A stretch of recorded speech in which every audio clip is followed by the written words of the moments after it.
I'm really pleased to be here, and I'm also very pleased to welcome all of you to this session on water, cities, and infrastructure. On this panel, at this session, we're going to focus on the innovations in physical design of urban water infrastructure systems. I think if you're like me, you often think of urban water infrastructure as, a set of engineering systems, often miraculous, no doubt, but often below ground or at least outside of our routine field of vision. I think this is rapidly changing as a new field, which might be variously termed green infrastructure or infrastructural urbanism. There's some other names, I'm sure, that we'll hear today. This new field is emerging that links engineers with environmental designers, especially landscape architects and urban designers. Increasingly, the type of water infrastructure that cities need and that we're striving for is called upon to provide multiple benefits, not only water supply or wastewater delivery, but also ecosystem services such as protection from storm surges, water quality enhancement, reduction of heat island temperatures, wildlife habitat, and provision of recreational open space, often linked to strategies that are meant to address environmental justice problems. This means making infrastructure, it often means making infrastructure visible and part of our everyday lives, not something that is hidden or underground or outside of our immediate range. And because of this, designers are really central to these endeavors. They're translating the logic and technologies of engineering systems into places that are going to shape the fabric of future cities, including urban form and aesthetics, the cultural life of cities, and individual and community identity, as well as their environmental quality, safety, and resilience. So the scope and pace of innovation in this field, this new space, if you will, of research and practice is very rapid indeed, and I think very exciting.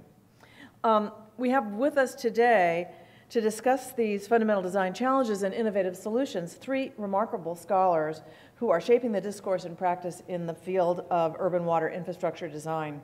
Christina Hill, Nicholas Demoncho, and Kalanithy Vairavamoorthy. I think I've got that right. And I'd like to say a few words of introduction about each of our speakers. Christina Hill is an associate professor of landscape architecture and environmental planning here at Berkeley, where she also directs the College of Environmental Design's new college-wide major in sustainable environmental design. Professor Hill's research focuses on science and the design of water infrastructure systems for cities that are vulnerable to flooding and storm surges, with a particular focus on social justice implications of alternative strategies. She's also developed water infrastructure design solutions to restore salmon habitat in the Seattle region. And currently, she's been working and collaborating with Dutch engineers on major water infrastructure projects for such places as New Orleans and the Netherlands. Nicholas Demoncho is an associate professor of architecture and urban design, also here at Berkeley. And within the larger rubric of what we might think of as smart cities, Professor Demoncho's work focuses on what he terms a local code, or an analytic methodology based on the integration of GIS and sophisticated digital design tools that together allows users to harness remnant urban land parcels to provide a wide range of ecosystem service as a network. The local code toolkit is especially useful in addressing urban runoff management and water quality remediation. Our last speaker will be Kalanithy Vairavamoorthy, who is a professor of civil and environmental engineering, but also the dean of the Patel College of Global Sustainability at the University of South Florida. He's here to talk to us. He's also here because he has a prospective Cal student in tow. So we're all hoping that the whole family falls in love with Berkeley, and we have his son here next year. The dean is an internationally recognized expert on urban water issues who's worked to create clean and sustainable water and sanitation systems, often via programs such as UNESCO and the European Union. His current research focuses on the flexible design of urban water systems, optimization techniques for the operation and maintenance of and life cycle management of urban water systems, and risk assessment approaches for sustainable urban water systems. So I think we're in for a very lively and interesting discussion. And what I'd like to do is have each speaker make their presentation. I know everybody has slides. And then we're going to have a fairly wide open, wide-ranging conversation that will involve all of you. Okay, good afternoon, ladies and gentlemen, and thank you very much for your kind introduction. It's really quite an honor for me to be here to talk to you. Thank you for the invitation. What I'd like to talk to you about today is work that we've been involved in, particularly in developing countries, and looking at urban water issues in those developing countries and looking at how we need to think very differently. My focus in the last sort of 5 years has been more about implementation of research ideas on the ground. You know, I was involved in much more research before, but now it's really about the take-up of some of this innovation and trying to create that change that's very important. So I work a lot in developing countries, as was pointed out, and when we look at water issues in developing countries, we haven't done particularly well. We have just under 1 billion people who don't have access to improved drinking water, but when you look very carefully at the levels of service that those people who are sort of purported to have access, they tend to have fairly poor access. They don't have continuous supply, it's highly irregular, and often there's ingress of contamination into the line, so the quality of the water is also questionable. In terms of sanitation, we still about 2.5 billion people that don't have access to improved sanitation. But again, we've piped water to lots and lots of people, but we haven't really thought about what we do with that water. They might have toilets, but what happens to the water once it leaves those areas is not something that we really concern ourselves with. So we generate lots of wastes, wastewater, which we don't really know what to do with within cities, and that sort of creates health issues that weren't there before. One thing that's very interesting is that in most developing countries, we've really adopted a very similar approach to the approaches that were adopted in the West. So we have these highly linear systems that are very energy intensive. We tend to encourage those people to use a single quality of water for everything. So like we encourage them to use drinking water for almost every single purpose, including cleaning and gardening, etc. And it's to sort of use the water once and throw it away. That's basically what we've tried to push in these developing countries. And we've presented it very much as an all or nothing proposition. You know, you have to have this very sophisticated system or you don't. And most of these types of approaches that we've adopted are really unaffordable for a large part of the planet. And so in most of the countries that I work in, we have very dysfunctional sort of centralized urban water systems. And so the question is, you know, should we continue to promote this or should we rethink what we do? What's interesting when we look at, say, issues of water scarcity, and this is just showing you the percentages of people in cities that have access to 24-hour supply, you know, regular supply. What's interesting is our first response is that there must be some water scarcity. But when you start examining many of these systems, what you find is that these systems are also the systems that lose the most amount of water. Okay, so on the one hand, they're telling people there's not enough water, and so they have to ration water. They might get water just for a couple of hours a day. But at the same time, those same utilities are losing large percentages, very often in excess of 50% of the water that they're supplying. And so there's a strong correlation between this intermittency that you see and infrastructure management. You know, the operational maintenance of these systems are relatively poor, so a large part of the water that they actually produce is being lost. So it's also important to understand that it's not only the quantities of water that are lacking, but it's actually the operational maintenance of many of these systems. We had this morning lots of discussions about climate change. And climate change is, of course, very important, and it's going to have impacts in terms of water availability in many of these cities, and also the recurrence of, or the increased frequency of extreme events. But in most developing countries, the biggest issue is really people.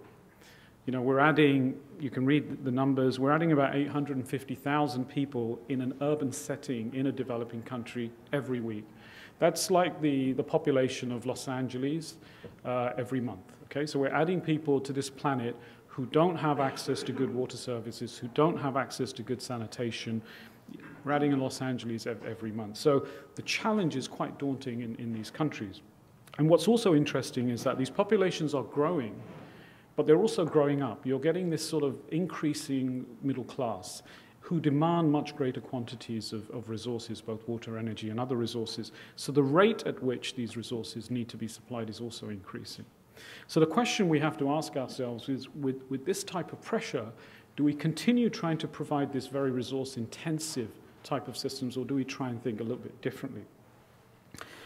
But there is some good news. I mean, most of the urbanization that we see taking place in developing countries is not taking place in the big cities. A large part of that urbanization is taking place in villages that are going to become towns.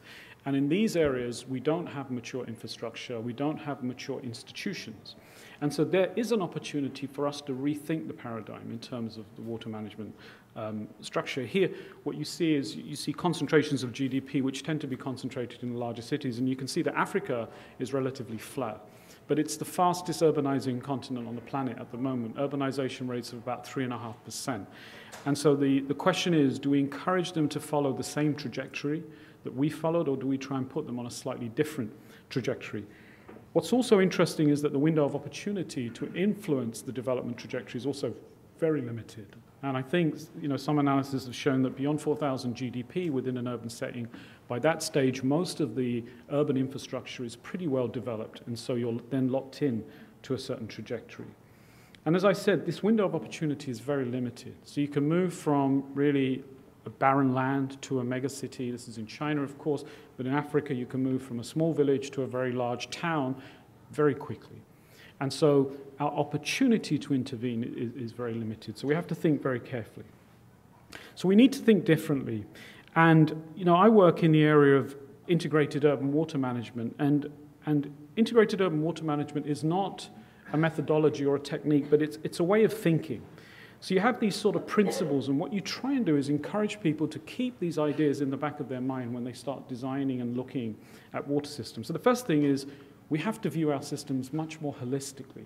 The clean water, the storm water, the used water, all of this has to be viewed in a very holistic way, and how the urban form impacts the way in which these resource flows is very important. We have to keep in the back of our mind the types of qualities of water that we provide for all our uses. Currently, we tend to sort of supply drinking water quality for everything. But, should we start to rethink that? And by analyzing the bigger picture, we can see different type of users that need different grades of water. So can we somehow provide, water fit for purpose? Maximizing benefits. There's a big move now where people are really asking themselves, from the water cycle, are there opportunities for us to extract other things? Can we design the water cycle in a certain way where we can maximize the opportunity to capture energy, maximize the opportunity to capture nutrients? And as was mentioned by the chair, this idea of form and function, can we use also water to improve the aesthetics of the environment that we live in? So again, something that we have to keep in the back of our mind. You'll be surprised that when we educate most of the people who do the thinking around water, they don't really have these types of concepts in the back of their mind. They're very sort of fragmented in the way they look. And there are lots of other sort of criteria lots of other principles that we need to keep in the back of the mind. But one of the ones that, for me, is quite important is this idea of involving all the players, this participatory process when you're looking at an urban area and you're looking at how you want to move that urban area forward. And I was involved in a fairly large European project called Switch, and it was a European project, 5 years. We had 40 PhD students on this project, and what was really interesting is what drove this project was really the stakeholders, okay? The researchers thought they knew what these cities needed, but the contract that we had was that the researchers would change their ideas of what these cities needed after the cities told them what they needed. And this was really an important part of the project, and I think it's becoming more and more important in the area that we work. In integrated urban water management, we know a lot, but we've not really implemented much of what we know. So we're still, as academics, developing more and more new ideas. But if only we could get 5 to 10% of what we already know implemented on the ground, we start creating some sort of traction. So stakeholder engagement is critical because we have poor uptake of innovation, we have fragmented institutions, so the clean water guys, the used water guys, the storm water guys don't really talk to each other. But also urban water is what we call a wicked problem, okay? You solve one part of the problem and then you start to dislodge and create another problem. It's like a Rubik's Cube. And one of my claims to fame is that I can sort of do the Rubik's Cube in about a minute and a half. But, you know, when you do a Rubik's Cube, you don't complete, sorry, 1.5 minutes, right? So when you solve the Rubik's Cube, you don't focus on one face and then the other. You actually almost sort of simultaneously try to complete the whole cube at the same time. And with urban water problems, you need that sort of integrated way of approaching it, where you're addressing the problem, but you're understanding the knock-on effects of what you're doing on something else. And then you're trying to sort of, you know, converge the problem sort of simultaneously. So this is why this stakeholder participation is very important. And in the Switch project, we had a very formalized stakeholder participatory process. And it was something we did over 5 years. It wasn't a quick sort of, we have a workshop and we know what everybody wants and we're done and we do our research. We were working with stakeholders for 5 years very, very regularly. And we sourced, financially, we sourced coordinators and facilitators in these 12 cities to keep working with the stakeholders. And it took nearly 18 months to 2 years for us to really understand what the needs of these cities were. So we did institutional mapping, we understood what the important stakeholders, who were the important stakeholders need to add to the table. We worked with them in trying to understand what the problems were with their city, and the ultimate goal was we helped them develop a strategic plan. And not all the 12 cities were very successful, but at least 6 to 8, we had very strong stakeholders, and the researchers really changed what they were doing so they could make it more relevant to the city. This is one small example. So in Bogota, there was a problem of contamination of the Rio Bogota that was affecting water supply further downstream, and it was due to small-scale tanneries. So through this participatory process, there was investment made to try and educate these small-scale tannery providers in cleaner production principles. So the pollution load in the Rio Bogota could be reduced, and hence sort of the treatment of water needed was reduced. And we've published a book that you can look at. So one of the key things is this idea of looking at the water cycle in a very holistic way. Sorry, that's my phone, Christina. I get left. So doing more with less. So when we start looking at the water cycle in its entirety, we can explore conventional sources, which is traditionally what we see in many countries. But then you start looking at alternative sources that you don't think of sources originally, okay? Of course, stormwater is a resource, but we very rarely look at stormwater as a potential source. Used water, you know, the wastewater we generate, we very rarely look at as a potential source. But once we start looking holistically at the water system, we start seeing these as potential sources.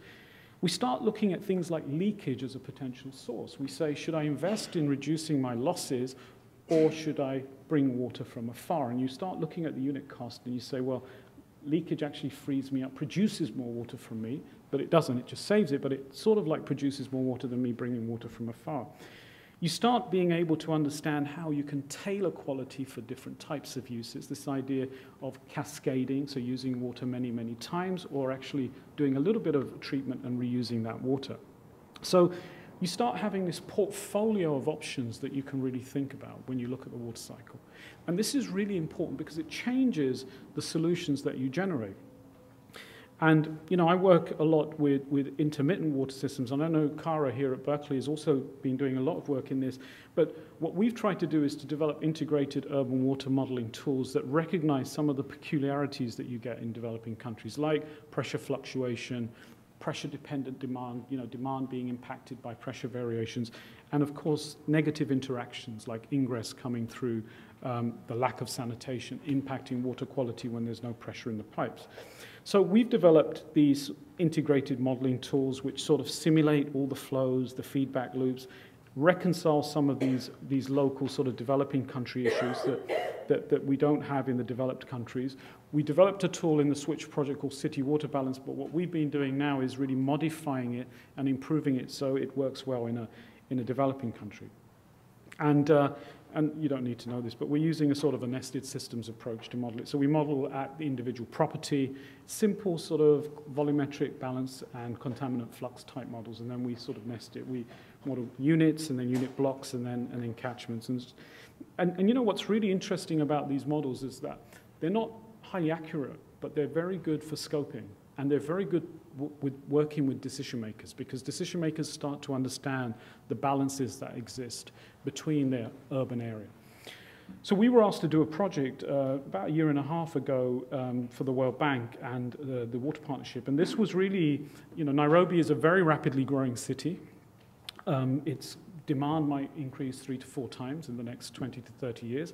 And they had employed a series of consultants and researchers, and a new project was proposed where they were going to bring water from afar to the city of Nairobi. And it was all fine, but then political problems started to appear.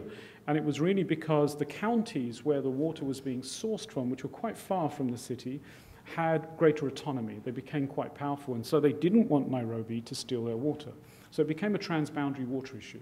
And so we were asked to sort of analyze this, and we worked very closely with our African partners. We were asked to analyze to see what the alternatives were. And the stakeholder participatory process was very critical to this.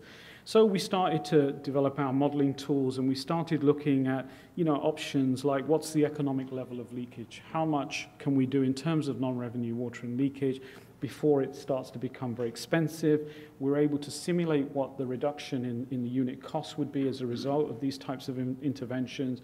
We could share with the decision makers, these different options where they could see volume and unit cost and start to see how these different sources can start to play a role, meeting the medium demand and the projected high demand. We then started looking at, for new developments, some sort of recycling and reuse of water, and what would be the impacts of that on the overall balance. And again, once you start looking at that, it changes your economic level of leakage so you can do more non-revenue water reduction.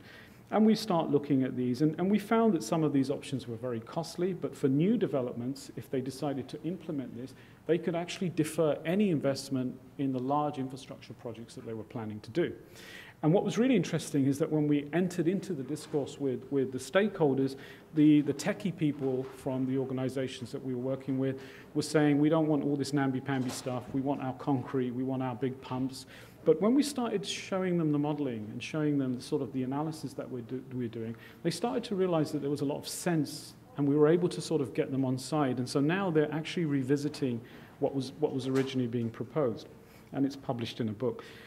One sort of side thing that we looked at on behalf of the World Bank, but this was a very sort of crude analysis, is Kibera. And I don't know how many of you know, but it's one of the largest slums in the world, probably the largest in Africa. And there's a river, the Ngong River, that feeds the Nairobi Dam, but it's highly polluted because there's no real infrastructure provision within the informal settlement. And so we started to ask ourselves, what if this could become a potential source? Could we do something in Kibera that could sort of rejuvenate this? So we looked at the cost of appropriate sort of infrastructure provision within Kibera, which would be appropriate for the sort of densities that you had. And we looked at what the cost of these interventions were, and we found that the cost of these interventions were actually cheaper than the savings that, they would save you money because you would start having a water source that was a lot cheaper. So this integrated approach, sort of integrating informal settlements into the wider fabric of the city, started to sort of show these stakeholders that actually, we have a lot of political issues about providing infrastructure to the informal settlements, but it's actually in the benefit of the whole city for us to do this, right? It's not about charity and our sort of conscience, but really it makes a lot of sense from a wider perspective. And this is quite rare to sort of be able to do this. So again, through this integrated analysis, we were able to do that. One of the things we observed with a lot of these closed-loop systems is that they're very energy-intensive. And so within the Switch project, we were looking at options of using entirely natural systems for closed-loop. And, within the Switch, there was work being done on ecohydrology to protect water bodies in Poland. There was work being done in Germany on river and lake bank filtration. There was work being done in Tel Aviv looking at soil aquifer treatment to polish wastewater before reuse. And then our stakeholder in Ghana said, why don't we organize all of these members to come and look at one sort of Ghanaian region and see if there was a potential to close the loop using natural systems. And we found that, potentially it could be done. It was just a scoping activity, but that the unit cost in terms of energy would be greatly diminished if we were looking at this. And so as a result of this work, we're now developing what we call an atlas, where we're trying to identify those cities that in Africa that have the greatest demand for this type of approach and have huge water scarcity. But equally, they're the cities that have the greatest capacity to innovate. They have the governance structures in place, the knowledge institutions that can really help them move in this direction. So we're now starting to build an atlas which works at sort of the city scale and at country scale and at the continental scale. And this is really work that's been done, again, for the World Bank. And then we've selected another 6 or 7 new cities where we're going to be looking at demonstration projects. So the take-home message really in this first part is to manage water, wastewater, and stormwater collectively, okay? Don't, and think very creatively about what your water sources could be. The other area that I mentioned earlier is that people are now looking at how they can harvest from the water cycle. And I'm sure most of you are aware of some biogas has been around for a while, heat recovery has been around.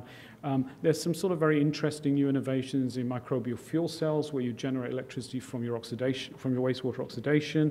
There are people looking at saline gradient technologies, so when you have desal, you can use the concentrate from that desal, and that creates positive osmotic pressure that can generate energy. And there's a lot of work on nutrient recovery, phosphates or struvite from urine separation, and it's quite a profitable business in some places to do this sort of thing. So already people are starting to say, how can the wastewater cycle work for us? How can we generate income from this? But from developing countries, they've embraced this much more than you would imagine. They see the opportunity, particularly in terms of sanitation provision, which really lags behind in many of these countries, being driven by allowing entrepreneurs to enter the sector and start making money, and that those entrepreneurs will provide the sanitation infrastructure.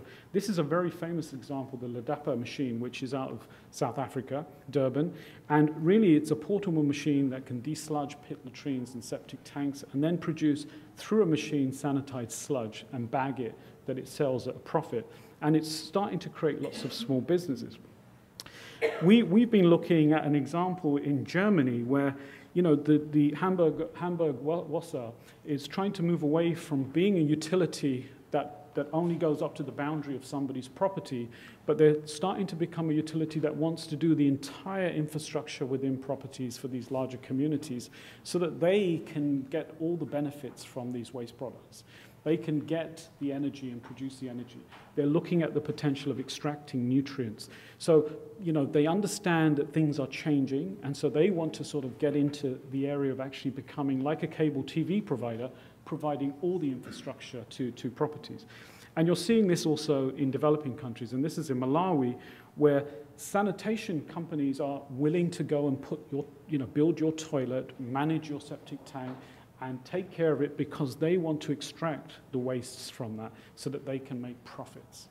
And so you're seeing more and more of this type of entrepreneurial approaches to dealing with sort of intractable problems. People always think of sanitation as an intractable problem. And we're starting a new project looking at how this can happen. So from the water sector, you're seeing a change in language. I used to co-chair a program called Cities of the Future for the International Water Association, and the language that you're finding is moving from talking about water treatment and wastewater treatment, and now people are talking about water machines. And these machines take water of different qualities, so surface water, groundwater, but also used water, and you turn the handle, and these machines produce different grades of water for different users. These machines produce energy. Okay, these machines produce energy, these machines produce nutrients. So there's really this sort of thinking that in the future we might design machines which are primarily energy producers, but as a byproduct produce water, as a byproduct produce some other things. And this is really happening. And you see it here in LA, where you have companies buying wastewater and producing different grades of water for different uses, what they call designer water. This is an example in Qingdao, a colleague of mine, Peter Cornell, again, a water machine that will be in the center of a city in China.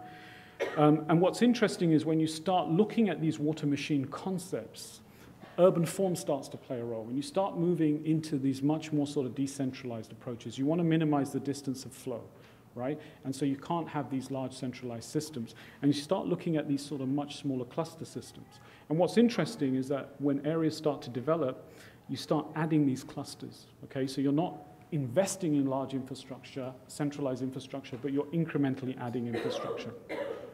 With developing countries, where the central infrastructure has generally expanded out, after colonialism, what people are now saying is let's ring fence the central infrastructure system and let's build decentralized systems on the outskirts.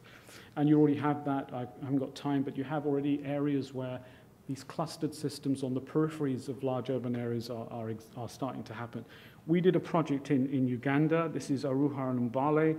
where we looked at the centralized infrastructure. Again, you can see the network expanding. We looked at how we might build these clusters, these semi-centralized sort of water machine concepts. And when we did the cost analysis, we found these systems actually were a lot cheaper. In the longer term, capital cost was a little bit higher, but the operational cost, because the movement of water was minimized, was cheaper. The last thing I want to just talk about before I finish, the last thing is this idea of transitioning, okay? We're working a lot on emerging areas, new areas that are growing, but we have a lot of existing areas, and what we tend to do when these areas grow is we never sort of think about the central system, we just expand it. Okay, we never rethink what we can do with that centralized system, but when it grows, we just keep adding and augmenting to it. But what if we wanted to do something differently? What if we wanted to take the system, and it's a centralized system, and break it into a decentralized system? And this slide I always use, right? It's from a Michael Jackson video, but it shows you where you have two images which are very different, but they seamlessly move. Okay? And this is really the problem of transitioning. You want to move from a highly centralized, inefficient infrastructure to, say, something more decentralized. How do you transition in stages? And we've been doing some work on this where what we essentially do is we assume we don't have anything and we design from scratch. Then we take components of the old infrastructure and embed it into the new system and re-optimize. And where we can keep pieces of that infrastructure in the new optimized one, we would. But where certain components really hinder us from moving forward, we start asking the questions, can we decommission them? So we produce this sort of cost benefit. And so this is a system, we're looking in Kampala at the moment, moving it from a centralized to a decentralized. And what we're trying to do is selectively remove certain components and add components. So over time, it transitions to a new type of system. To finish, I've been talking a lot about some technologies and modeling and this type of thing, but really, you know, there are some serious barriers, right? And it tends not to be the technology stuff. And the stakeholder participatory process is really critical because we have huge political and institutional barriers. And I don't think the future is an integrated urban water management sort of utility, but it's really this idea of collaboration and cooperation between different parts of the water cycle. That's my last slide. Thanks very much. Sorry for being a bit...